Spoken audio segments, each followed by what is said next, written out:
The Louisiana sun was a molten hammer that afternoon, beating down on Baton Rouge, baking the asphalt until it shimmered like a mirage. Lieutenant Imani Harper, fresh off a plane and a lifetime away from this sweltering heat, walked down a street that was both intimately familiar and achingly foreign. 7 years. 7 years since she'd last walked these sidewalks, 7 years bled dry by war and loss. The cracks in the pavement seemed deeper now, the paint on the corner store peeling with a more profound weariness. Yet, the smells. The smells hadn't changed. Fried catfish wafted from Miss Laverne's, a scent so potent it dragged Imani back to childhood Sundays, to laughter echoing in her mother's kitchen. A life that felt impossibly distant. She adjusted the heavy duffel bag slung over her shoulder. It contained the sum total of her worldly possessions, a few changes of clothes, some personal mementos, and the ghosts of battles fought and lost. She wasn't in uniform, just plain cargo pants, a fitted black t-shirt that clung to her lean, muscular frame, and well-worn sneakers. But even in civilian clothes, there was a stillness in her movements, a quiet strength in her posture, that betrayed her profession. Warrior posture, her father used to call it. He'd be proud, she thought, a faint smile tugging at the corner of her lips. If he were here, a group of teenage boys loitered outside a corner store.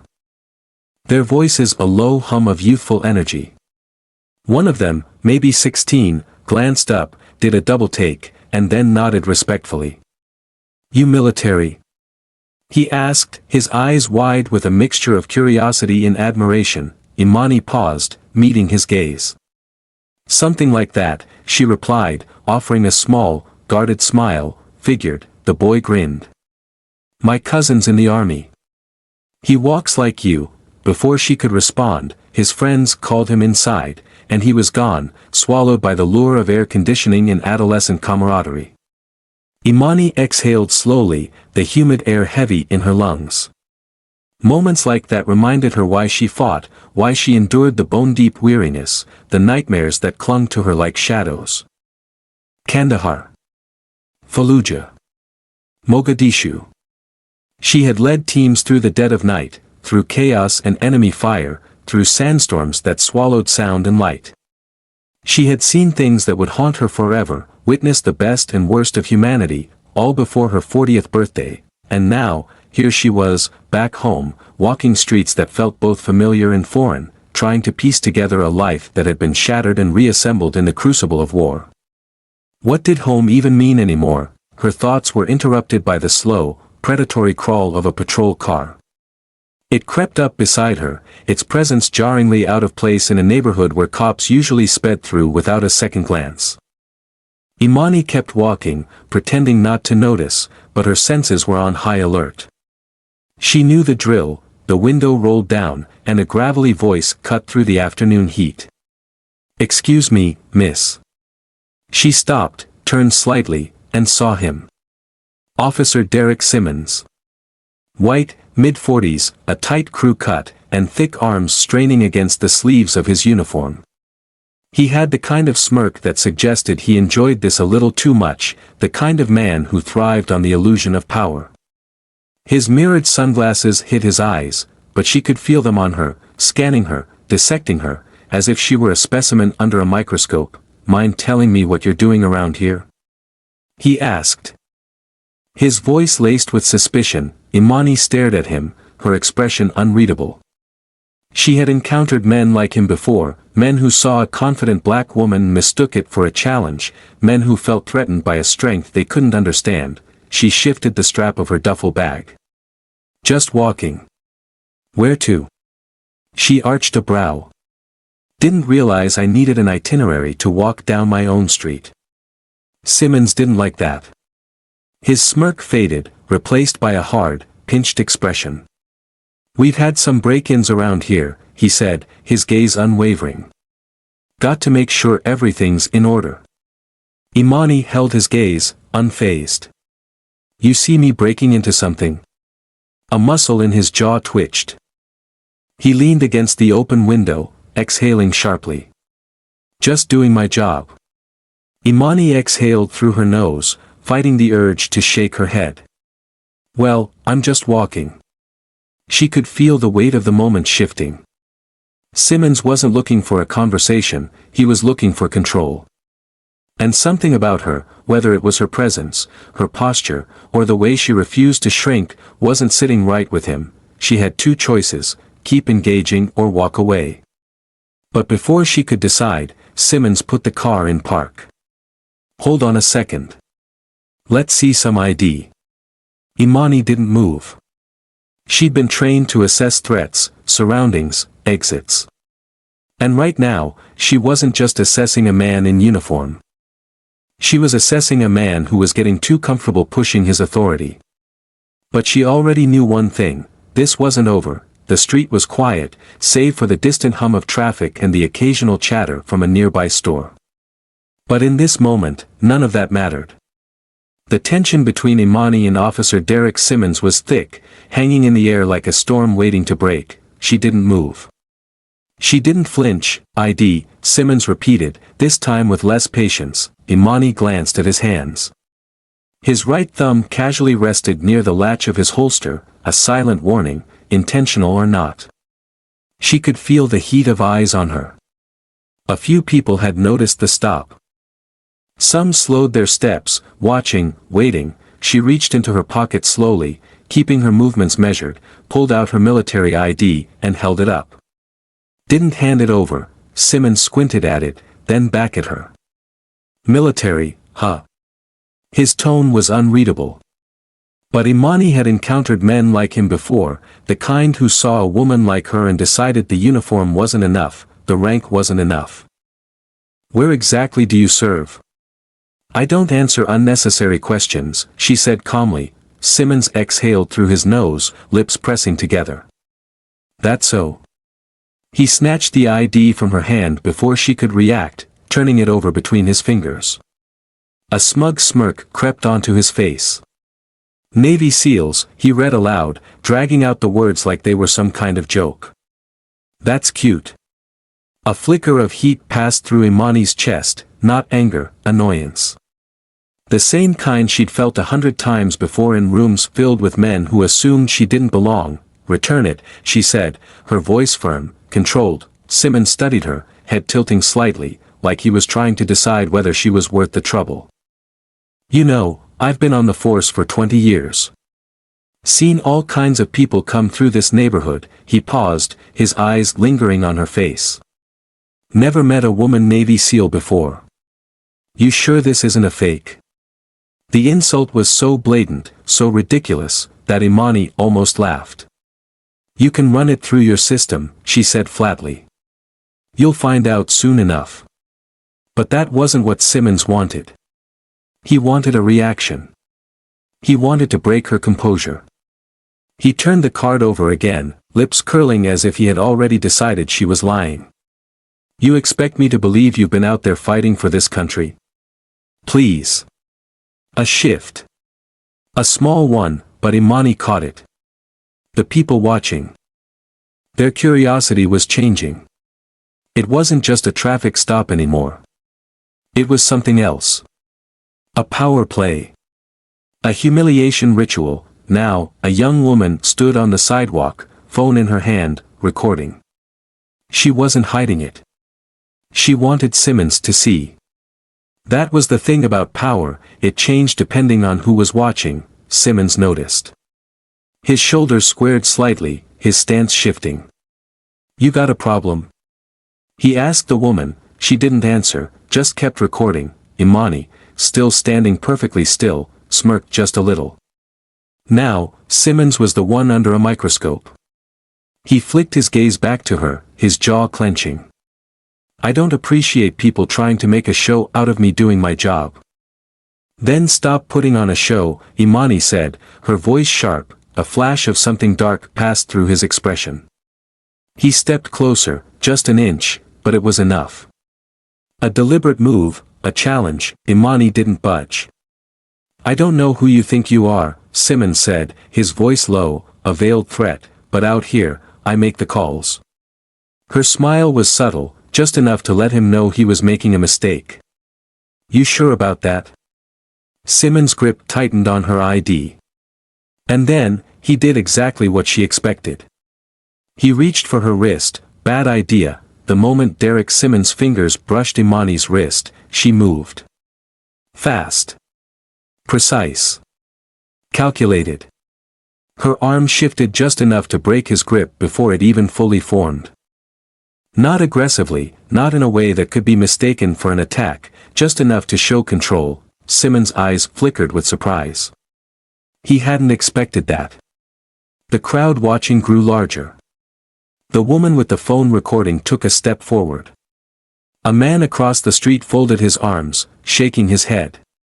A couple by a food truck had stopped eating entirely. All eyes were on them. Imani let a breath slip through her nose, steadying herself. Her training had drilled restraint into her bones. Discipline first, always. That's assault, Harper. Simmons' voice carried too much confidence, like he thought those words alone gave him power. Imani barely blinked. No. It's called avoiding unnecessary contact. His expression darkened. You think this is a joke? She tilted her head slightly. Do I look like I'm laughing? A flicker of frustration passed over his face. Simmons had expected submission, cooperation, at the very least. Instead, he was getting resistance wrapped in calm, unshakable composure. He didn't like it. His hand moved toward his radio. Dispatch, I need backup. Backup for what? Imani cut in smoothly, Simmons' mouth pressed into a thin line. For an uncooperative suspect. A scoff from the crowd. Someone muttered, this is some bull. Before catching themselves, the woman with the phone spoke up. Uncooperative? You're the only one getting loud. Simmons' ears burned red. But he didn't turn toward her. He was too locked in now, too deep in his own pride. Imani could see it. She'd been in enough tense situations to recognize a man at a breaking point. Simmons wasn't going to back down, not now, not with so many eyes on him. She had to choose her next words carefully. Officer Simmons, she said, her tone measured. You're making a mistake. His nostrils flared. No, you made the mistake when you decided you could walk away from me. He took a step closer. One step too many. Turn around. Hands behind your back. Imani inhaled slowly. She could feel the shift in energy. The moment was spiraling. She knew where this was headed. Simmons wanted to make an example out of her. He wanted her in cuffs, not because she had done anything wrong, but because she hadn't obeyed him the way he expected. And that, she could not allow. The crowd sensed it too. A murmur rolled through them. People were moving, their phones up higher. The air grew thick with unspoken tension. Imani could feel her pulse steadying, her instincts sharpening. She had three choices: let him cuff her, give in, allow herself to be treated like a criminal in front of the entire neighborhood. Not an option. Run, force a chase, even worse. Stop this before it escalated into something neither of them could come back from. She chose the third. Simmons, she said, her voice calm but firm. If you put those cuffs on me, you're going to regret it. His smirk returned, but this time it was forced, a desperate attempt to mask his uncertainty. That a threat? Imani's eyes never wavered. No. It's a fact. But Simmons had already made up his mind. His hand dropped to his belt. And that was the last mistake he made that day. The moment Simmons reached for his cuffs, Imani moved. Fast. Smooth. Intentional. Before his fingers could even brush the metal, she pivoted. A simple shift of her stance, a calculated redirection. One step forward, one step to the side. Nothing more. But it was enough. Simmons' balance wavered. His eyes widened for just a fraction of a second as he realized he wasn't in control anymore. Imani didn't attack. She didn't need to. All she did was remove herself from his grasp in a way that was so seamless, so precise, that Simmons looked ridiculous to the crowd. It must have seemed like he was fumbling, stumbling over his own feet.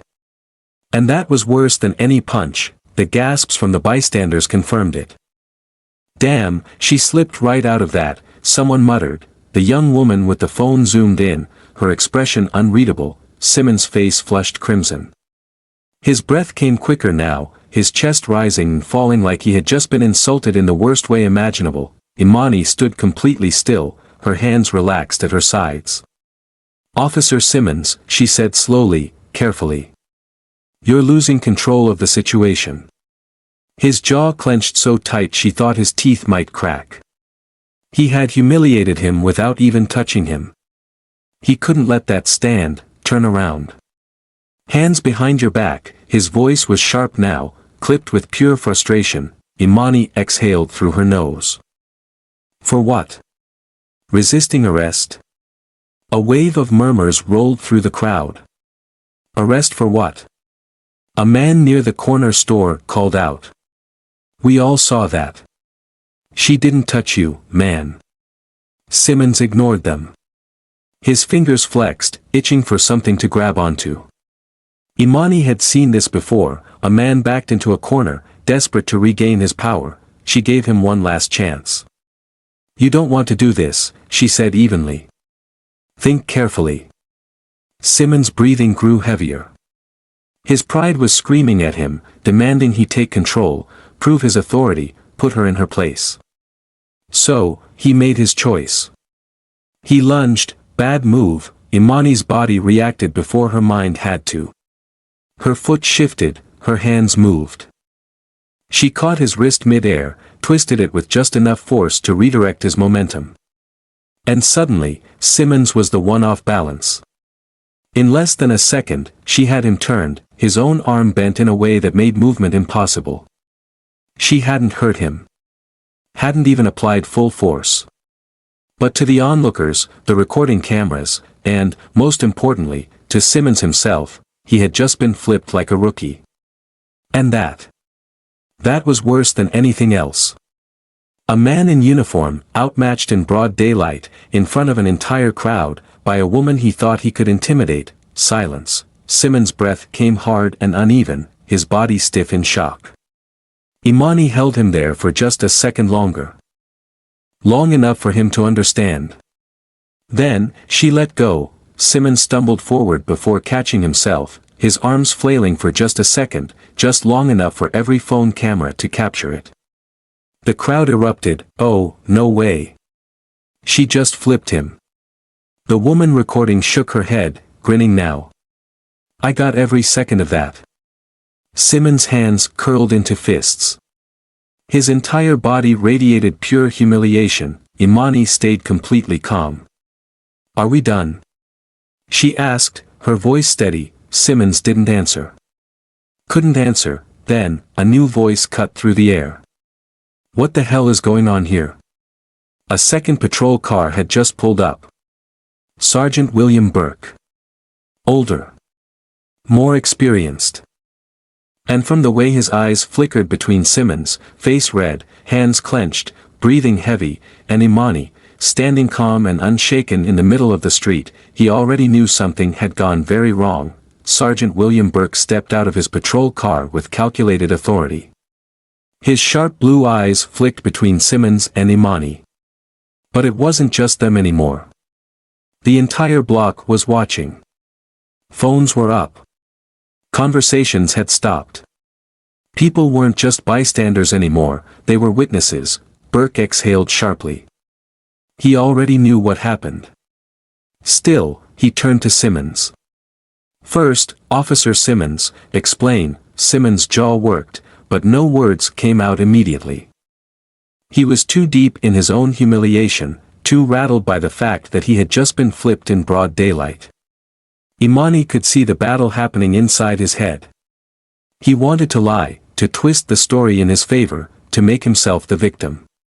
But then Burke's gaze swept over the camera's recording, the murmurs of the crowd, the unmistakable stain of public embarrassment already spreading. And Simmons knew there was no way out of this. "She resisted," he said finally, his voice low, strained. "Wouldn't comply. Got aggressive." A scoff came from the young woman still filming. That's a lie, and we all saw it. Burke didn't acknowledge her, but Imani caught the tightness in his expression. He wasn't buying it either. He turned to Imani. Is that what happened? She didn't rush her answer. Didn't need to. He stopped me for no reason. Asked for my ID. I gave it to him. Then he accused me of lying about who I am. She paused, just long enough for the weight of her words to settle. When I refused to let him put cuffs on me for nothing, he reached for me. I stopped him. Burke exhaled slowly. He was assessing, calculating. He knew the optics of this: a white cop, a black woman, a crowd watching with phones up, a power struggle that had gone way too far, and then, his eyes landed on the ID still clutched in Simmons' hand. His expression shifted. Recognition. Then realization. Then regret. Lieutenant Harper, Simmons' entire body went still. The moment her rank left Burke's mouth, it was over. The murmurs in the crowd grew louder. Simmons' face paled, his posture stiffening. Imani didn't blink, didn't smirk, didn't gloat. She just waited. Burke's voice was quieter now, but sharper. You're a Navy SEAL? Yes, sir. Silence. Burke's gaze flicked back to Simmons. You knew that? Simmons' fingers twitched around the ID. Burke didn't wait for an excuse. He turned to the crowd. Anyone have footage of this interaction? At least 10 hands shot up. The young woman with the phone smirked. I got everything. Simmons' breath hitched. He knew what was coming. Burke's voice was low, even. Officer Simmons, you're relieved of duty, effective immediately. Gasps. Whispers. A low ripple of disbelief. Simmons' face contorted, his hands balling into fists.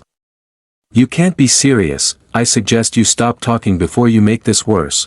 Burke's tone had finality to it, a warning. Simmons' nostrils flared, his entire body trembled with rage. But he had nothing left. Imani held his gaze one last time. No words, just understanding. She had won. And he knew it. Burke turned to Imani, his posture shifting slightly. Not defensive, not aggressive, respectful. Lieutenant Harper, do you wish to press charges? The air stilled.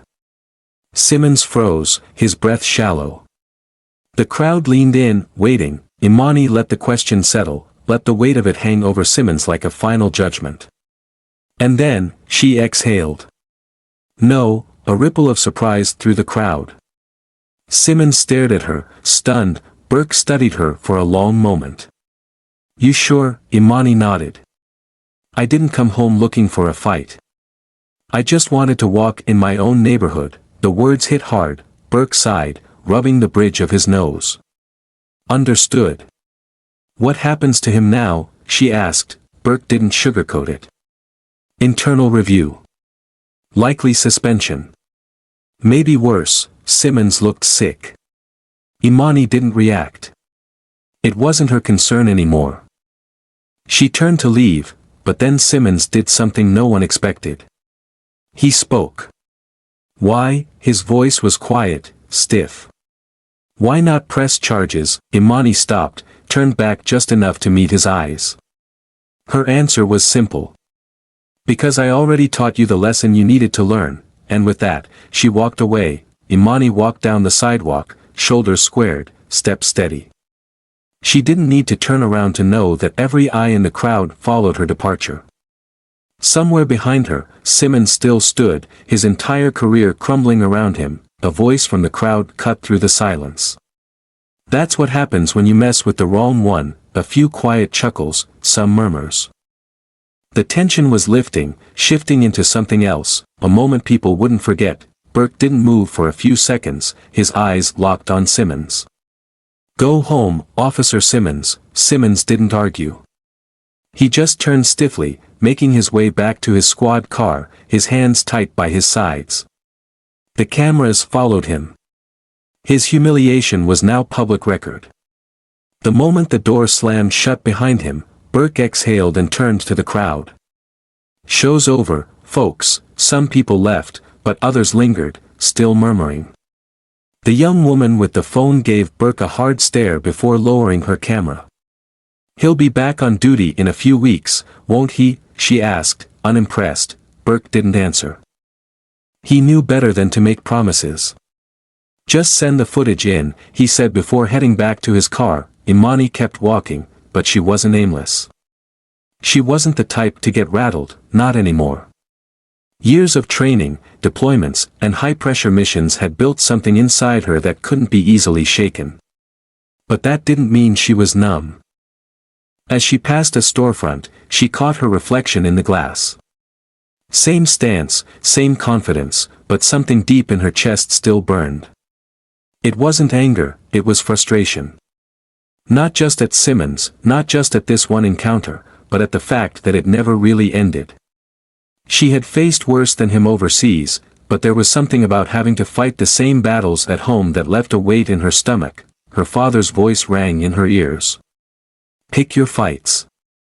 Win the ones that matter." She had won this one. But how many more would there be? Inside the police station, the fallout had already begun.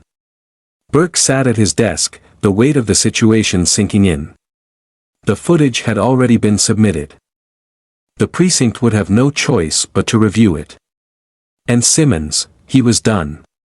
Maybe not officially, maybe not immediately, but his reputation wouldn't recover.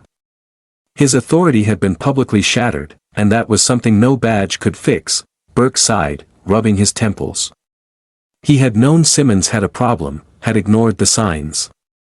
But now, it was on record, and the city was watching. Imani sat on the back steps of her father's old house, the worn wooden planks creaking slightly beneath her. The air was warm, thick with the scent of cut grass and the distant sizzle of something frying in a neighbor's kitchen. She let her shoulders relax for the first time all day. She was home. But what did that even mean anymore? Her hands rested on her knees, fingers absently tracing the seams of her cargo pants. She'd spent years fighting battles overseas, defending a country that still couldn't always see her for what she was. And today had been a reminder of that. The screen door behind her creaked open. "You always sit like that when you're thinking." She didn't have to turn to know the voice. "Uncle Ray." He stepped onto the porch, lowering himself onto the steps beside her. Broad shoulders, gray at his temples, a man who had seen his own share of fights, just not the kind with bullets. He set a bottle of iced tea beside her, then popped his open with a quiet hiss. For a moment, they just sat there, the silence comfortable, familiar. Then, Ray exhaled through his nose. "So, you made the news," Imani huffed, a small, dry chuckle. "Wasn't planning on it," Ray shook his head. "Never are. But trouble finds us anyway." She picked up the bottle, rolling the condensation between her fingers. "Wasn't trouble I was looking for," he side-eyed her. "Wasn't peace either." She didn't answer right away because he wasn't wrong. Imani had been trained to engage enemies, to neutralize threats, to walk into danger and come out the other side.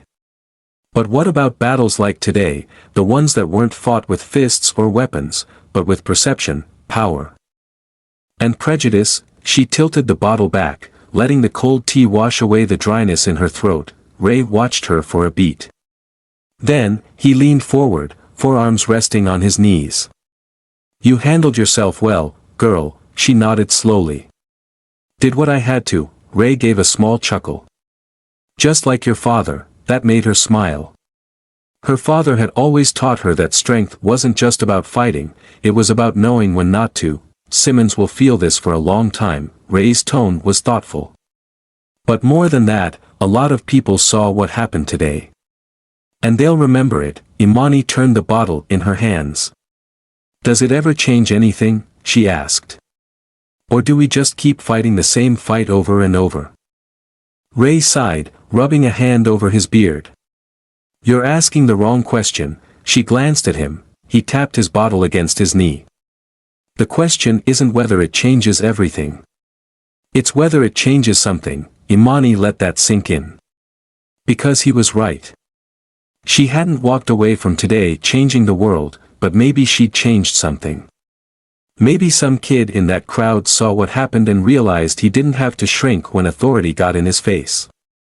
Maybe some other officer saw it and thought twice about pulling the same stunt. Maybe even Simmons, though she doubted it, would take a long hard look at himself. And that was enough. For now, Ray nudged her with his elbow. "So, what now?" she exhaled, setting her bottle down. "I keep walking." His grin was small but full of pride. "That's my girl." Sometimes, the real fight isn't about winning or losing. It's about standing your ground, even when the world tells you to step aside. It's about showing up, speaking up, and refusing to shrink. Because even if you don't change everything, you might change something. And sometimes, that's enough to start the shift. Days turned into weeks. The incident with Simmons faded from the headlines, replaced by the next outrage, the next tragedy.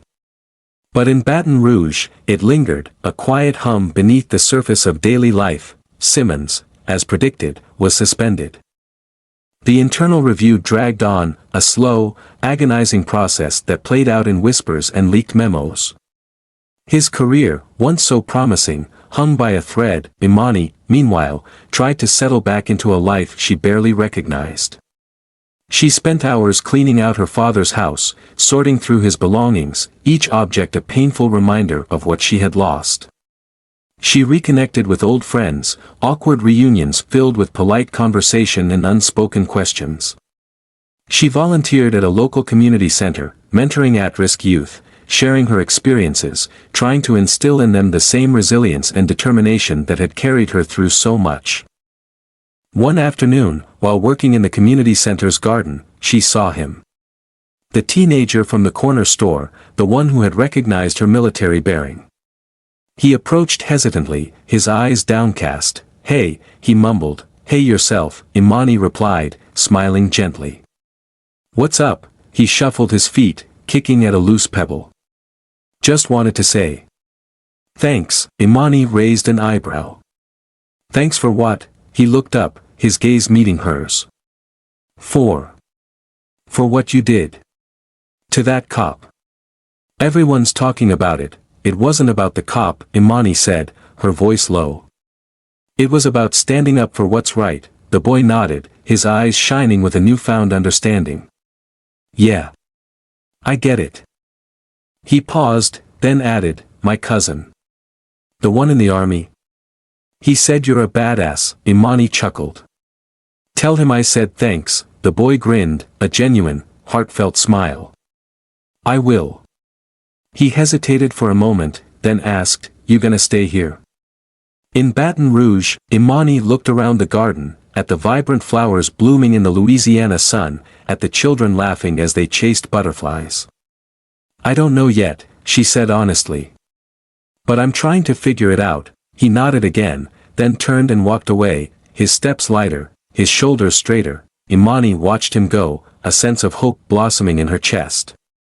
Maybe Ray was right. Maybe she hadn't changed the world, but maybe she had changed something. One evening, Imani received a call from Sergeant Burke. His voice was weary, his tone subdued. "Lieutenant Harper," he said. "I wanted to let you know. Simmons resigned." Effective immediately, Imani didn't say anything, just waited for him to continue. "He didn't have much of a choice," Burke said. "The internal review.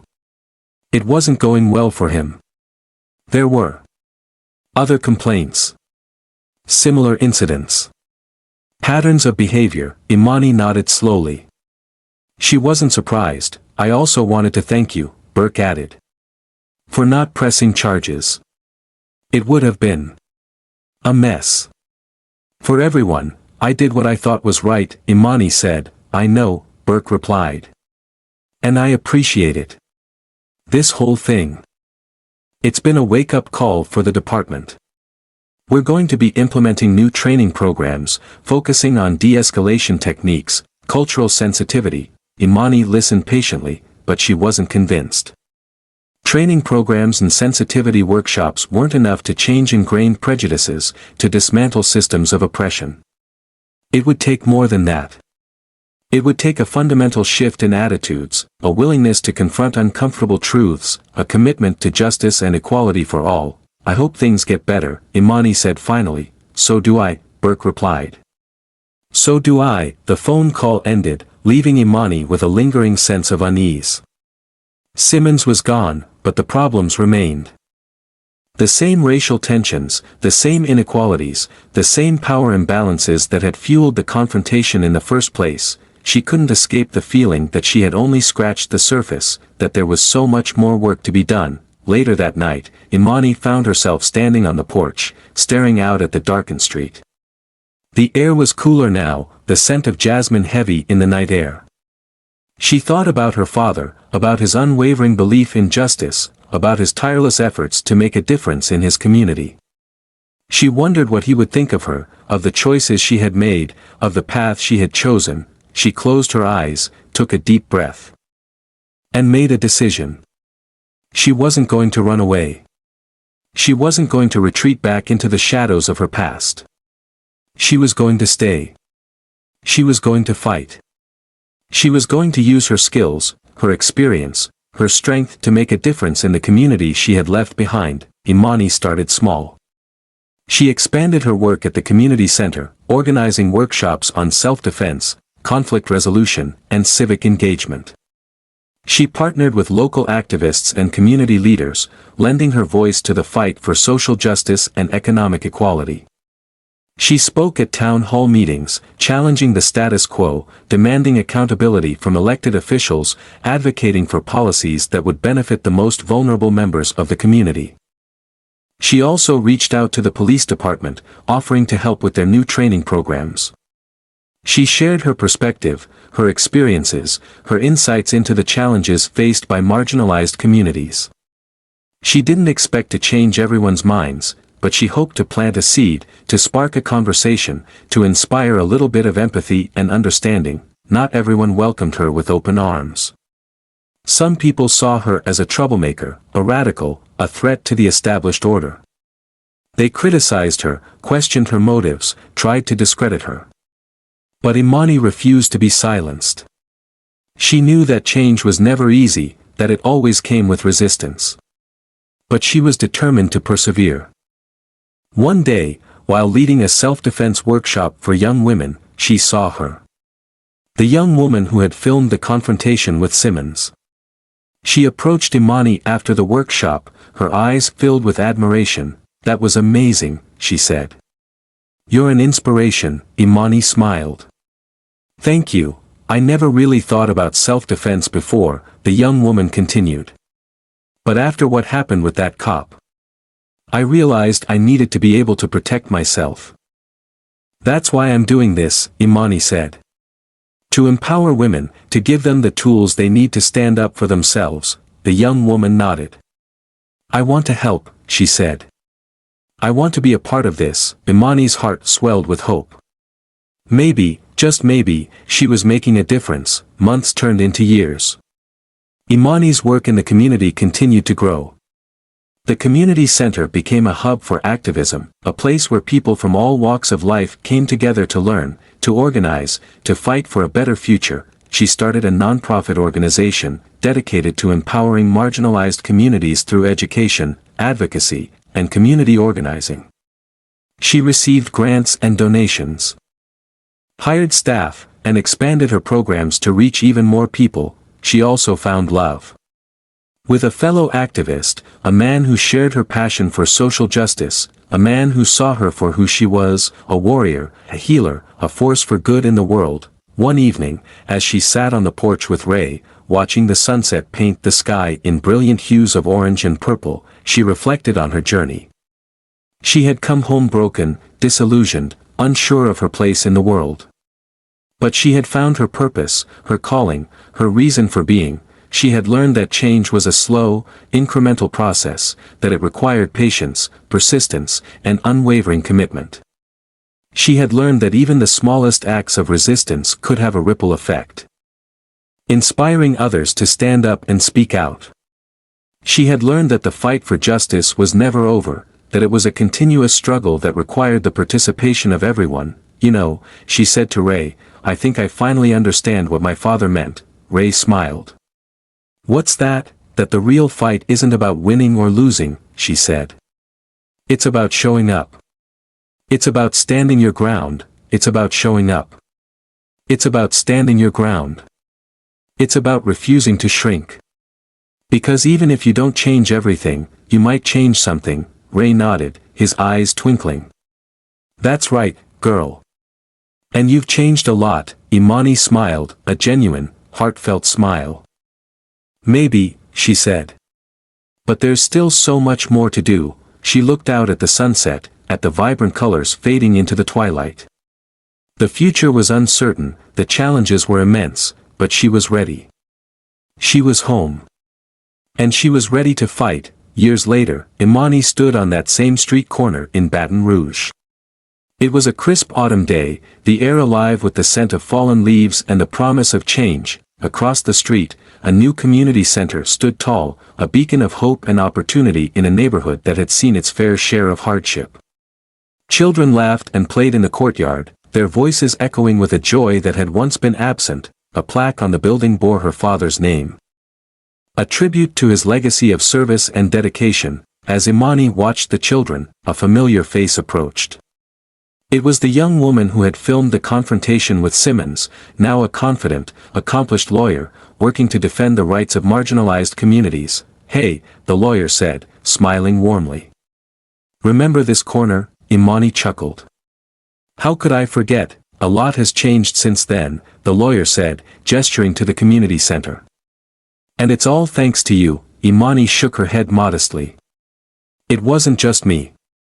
It was everyone who believed in the possibility of a better future, but you were the spark, the lawyer insisted. You showed us that we didn't have to be afraid. You showed us that we could stand up for ourselves. You showed us that change was possible. Imani smiled, her heart filled with gratitude.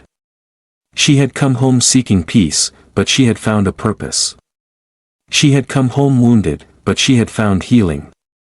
She had come home lost, but she had found her way. As the sun began to set, casting long shadows across the street, Imani felt a sense of contentment she had never known before. She had faced her demons, confronted her fears, and embraced her destiny. She had become the woman she was meant to be, a warrior for justice, a beacon of hope, a force for good in the world. And as she walked away from that street corner, she knew that her journey was far from over. The fight for justice would continue, but she was ready.